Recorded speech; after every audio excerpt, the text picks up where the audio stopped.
Hi, I'm Dr. Joe Gryskiewicz, and I'm a plastic surgeon in Minneapolis, and I'm very excited to be the highlighted article in the July issue of the Aesthetic Surgery Journal.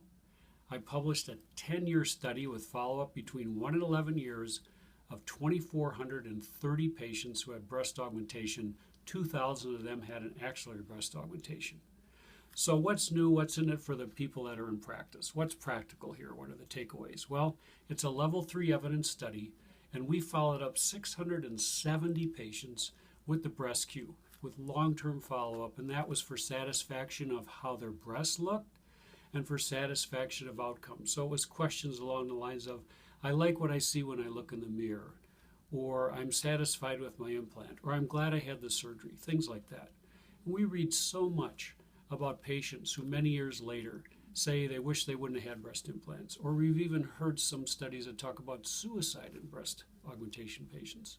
Well, this study shows that our patients, over 2,000, were satisfied with outcomes in their breasts in a stable fashion for many, many years without any drop-off whatsoever. So that's a real affirmation that we're doing the right thing to help people with their quality of life. Another thing we looked at in this study was showing that women like to have an incision that's not on the breast. So the axillary patients were actually much happier than the group of patients who had incisions on their breast to the point P to the 0.0001 confidence limits.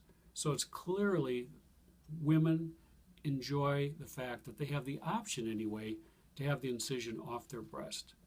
And then finally, there's a lot of little things, if you read between the lines in the article, on ways we market our practice, ways we treat patients with quick recovery, and things that would be, I think, tips for a practical way to bring in a larger population of breast implant patients.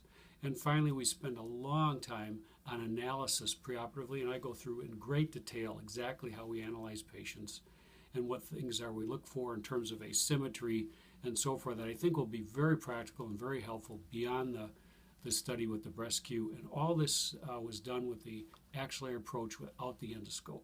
So I hope you enjoy reading it, and I'm very proud to be highlighted, and thank you very much.